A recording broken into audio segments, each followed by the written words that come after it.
Sejarah perkembangan perbankan. Bank Bank berasal dari bahasa Italia banca yang berarti tempat penukaran uang.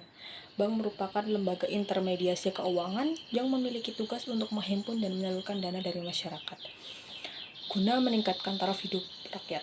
Sebagai lembaga intermediasi, bank memiliki kewenangan untuk menerima simpanan uang, meminjamkan uang, dan menerbitkan promes atau yang dikenal sebagai banknot. Dalam Undang-Undang Perbankan, bank dapat menghimpun dana masyarakat dalam bentuk simpanan dan menyalurkannya kepada masyarakat dalam rangka meningkatkan taraf hidup rakyat baik secara kredit atau bentuk-bentuk lainnya. Selanjutnya ada kegiatan bank. Perbankan dalam kehidupan suatu negara adalah salah satu agen pembangunan dan dengan fungsi utama sebagai lembaga yang menghimpun dana dari masyarakat dalam bentuk simpanan dan menyalurkan kembali ke masyarakat dalam bentuk kredit atau pembiayaan. Fungsi ini sering disebut sebagai intermediasi keuangan. Kegiatan perbankan dimulai dari jasa penukaran uang, sehingga dalam sejarah perbankan, arti bank dikenal sebagai meja tempat penukaran uang, yang pada zaman dahulu penukaran uang dilakukan antar kerajaan yang satu dengan yang lain. Saat ini kegiatan tersebut disebut dengan pandangan valuta asing. Sejarah dikenalkan asal mula kegiatan perbankan pada zaman kerajaan tempo dulu di daerah Eropa.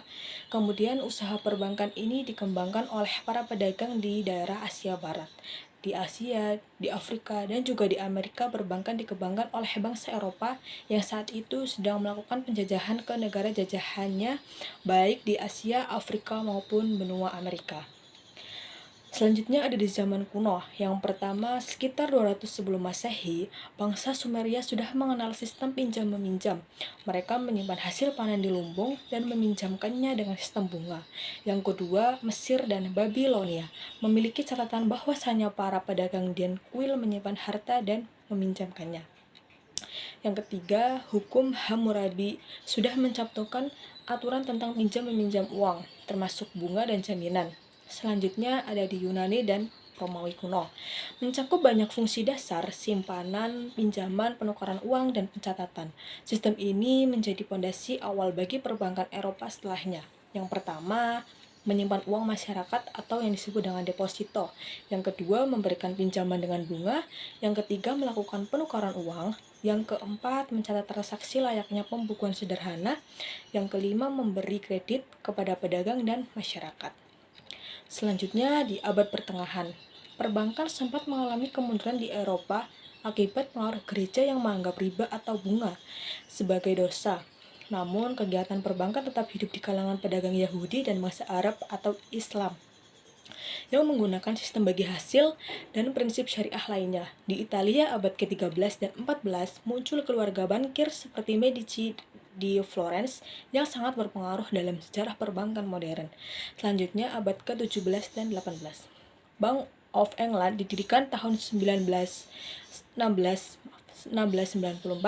menjadi salah satu bank sentral pertama di dunia. Pada masa ini, kegiatan perbankan mulai resmi diatur dan berkembang dengan fungsi-fungsi seperti penerbitan uang kertas, penyimpanan emas, dan pinjaman kepada pemerintah.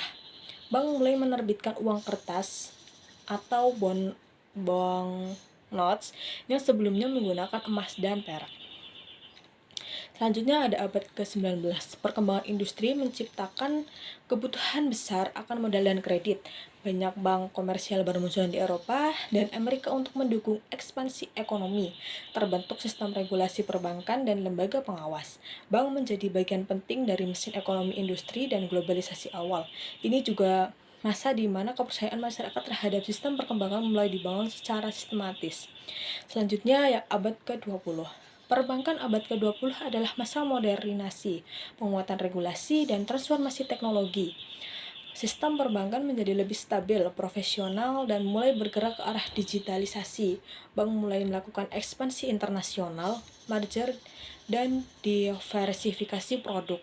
Muncul ATM, kartu kredit, perbankan elektronik, serta bank mulai menggunakan komputer dan jaringan internet. Fondasi ini yang membuka jalan menuju perbankan digital abad ke-21. Selanjutnya abad ke-21 hingga sekarang. Digitalisasi layanan perbankan internet banking dan mobile banking menjadi norma, menggantikan kunjungan fisik ke bank. bank berlomba-lomba membuat aplikasi dengan fitur lengkap seperti transfer dana, pembayaran tagihan, investasi, hingga pembukaan rekening secara online. Yang kedua, fintech dan bank digital. Munculnya financial teknologi mengubah lanskap kompetisi perbankan sehingga banyak bank digital tanpa kantor fisik bermunculan. Serta fintech juga mengembangkan layanan seperti wallet dan buy now pay. Perbankan abad ke-21 hingga sekarang setelah mengalami transformasi besar karena digitalisasi, inovasi teknologi, dan perubahan kebutuhan masyarakat. Layanan di perbankan kini lebih mudah diakses melalui internet dan ponsel dengan munculnya bank digital, fintech yang menyayangi bank tradisional, keamanan data, pengalaman penggunaan menjadi fokus utama. Selanjutnya, sejarah perbankan. Dikenal dunia berawal dari daratan benua Eropa dimulai pada zaman Babilonia, yang kemudian dilanjutkan ke zaman Yunani kuno dan Romawi. Bank yang sudah terkenal pada saat itu ya di benua Eropa yaitu Bank Venesia 1171, kemudian Bank of Genoa, serta Bank of Barcelona pada tahun 1320. Sedangkan perbankan di daratan Inggris sebagai negara uang banyak menjajah bangsa lain baru mulai pada abad ke-16. Karena Inggris begitu aktif mencari daerah penjajahan sehingga perkembangan perbankan ikut dibawa ke negara jajahannya seperti benua Amerika, Afrika, dan Asia yang ada di saat itu dikenal memegang peran penting dalam bidang perdagangan. Selanjutnya ada bank di Indonesia. Sejarah perbankan modern di Indonesia dimulai pada tahun 1827 dengan didirikannya Javers Bank. Walaupun bank ini memiliki swasta, namun pemerintah Hindia Belanda memberikan wewenang kepadanya untuk mengedarkan uang kertas dan uang logam di wilayah Indonesia yang dulu masih disebut Hindia Belanda. Dengan demikian, manajemen banknya harus disetujui oleh pemerintah Belanda. Sampai Perang Dunia Kedua, bank-bank yang beroperasi di Indonesia termasuk bank-bank Belanda, Inggris, Jepang, Tionghoa, dan Indonesia, hampir setiap bank tersebut tutup selama pendudukan Jepang kecuali Yokohama Special Bank dan Algemen World Bank yang namanya diganti menjadi Shomin Genko. Walaupun fungsi-fungsinya tetap sama, uang kertas yang beredar pada waktu itu dikeluarkan oleh pemerintah militer Jepang. Setelah Indonesia memproklamasikan kemerdekaannya pada tanggal 17 Agustus 45, pemerintah Republik Indonesia menjadikan Bank Negara Indonesia sebagai bank sentral pada tahun 46. Namun selama diadakan perundingan ke arah pengakuan kedaulatan Indonesia dengan pihak Belanda, pada akhirnya tahun 49 ditetapkan bahwa The James Bank berfungsi sebagai bank sentral dan menjadi bank umum. Pada tahun 51 The James Bank dinasionalisasi dan namanya diganti menjadi Bank Indonesia. Selanjutnya, bank-bank di awal kemerdekaan. Bisa dilihat untuk di layar tersebut ya, ada beberapa bank, ada 10. Ada yang di Bandung, terus berbagai macam bank bisa dipahami.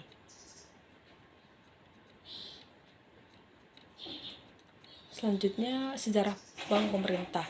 Sebelum menjadi Bank Indonesia pada tahun 1951, Bank Indonesia bernama The Javers Bank. Bank Indonesia adalah bank sentral Indonesia yang mengatur melalui Undang-Undang Nomor 13 Tahun 68. Pada masa itu, The Javers Bank NV didirikan di Batavia pada tanggal 24 Januari 1828. Kemudian menyusul Netherlands, Indes, Eskompo, Mas Japji NV pada tahun 1918 sebagai pemenang monopoli pembelian hasil bumi dalam negeri dan penjualan ke luar negeri, serta terdapat beberapa bank yang memegang peran penting di Hindia Belanda. Bank-bank tersebut di antara lain ada The Chambers Bank, The Postwar Bank, Holtmans Bank, dan yang lain. Selanjutnya, bank-bank milik orang Indonesia dan orang-orang asing seperti dari Tiongkok, Jepang, dan Eropa. Bank-bank tersebut ada beberapa yaitu Netherlands Indies Spar and Deposito Bank, Bank Nasional Indonesia, Bank Abuan Saudagar, dan lain-lain. Selanjutnya, bank-bank milik pemerintah. Yang pertama ada Bank Sentral, yang kedua Bank Rakyat Indonesia, yang ketiga Bank Negara Indonesia, dan yang keempat ada Bank Dagang Negara. Bank sentral di Indonesia adalah Bank Indonesia berdasarkan UU Nomor 13 Tahun 1968, kemudian diganti dengan Undang-Undang Nomor 23 Tahun 1999. Bank ini sebelumnya berasal dari The Javers Bank yang dinasionalisir pemerintah RI tahun 1991. Yang kedua, Bank Rakyat Indonesia. Bank Rakyat Indonesia dan Bank Ekspor Impor atau Eksim BRI berasal dari The Algemeen Volkskrediet Bank, kemudian dilebur setelah menjadi bank tunggal dengan nama Bank Nasional Indonesia atau BNI. Unit 2 bank bergerak di bidang rural dan Eksim dipisahkan lagi menjadi yang pertama, yang membidangi rural menjadi Bank Rakyat Indonesia BRI dengan UU nomor 21 tahun 1968. Yang kedua, yang membidangi Eksim dengan UU nomor 22 tahun 1968 yang menjadi Bank Ekspor Impor Indonesia atau Eksim. Kemudian pada tahun 99 Bank Ekspor Impor bergabung menjadi Bank Mandiri. Yang ketiga, Bank Negara Indonesia 1956 atau BNI. Bank ini menjalankan fungsi BNI Unit 3 dengan UU nomor 17 tahun 1968, berubah menjadi Bank Negara Indonesia pada tahun 1946. Yang keempat, Bank Dagang Negara. Bank Dagang Negara berasal dari Eskomplbank yang dinasionalisir dengan PP nomor 13 tahun 1960, namun PP ini kemudian dicabut dan diganti dengan UU nomor 18 tahun 1968 menjadi Bank Dagang Negara. BDN satu-satunya bank pemerintah yang berada di luar Bank Negara Indonesia Unit. Selanjutnya, Bank Dagang Negara bergabung menjadi Bank Mandiri pada tahun 1999. Yang kelima, Bank Pembangunan Indonesia atau yang disebut dengan Bapindo. Bapindo didirikan dengan UU nomor 21 tahun 1960 yang merupakan kelanjutan dari Bank Industri Negara atau BIN tahun 1951. Selanjutnya, Bank Pembangunan Indonesia bergabung menjadi Bank Mandiri pada tahun 1999. Yang keenam, Bank Pembangunan Daerah. Bank ini didirikan di daerah tingkat 1. Dasar hukum pendiriannya adalah UU nomor 13 tahun 1962. Yang ketujuh ada Bank Tabungan Negara atau BTN. Yang kedelapan ada Bank Mandiri.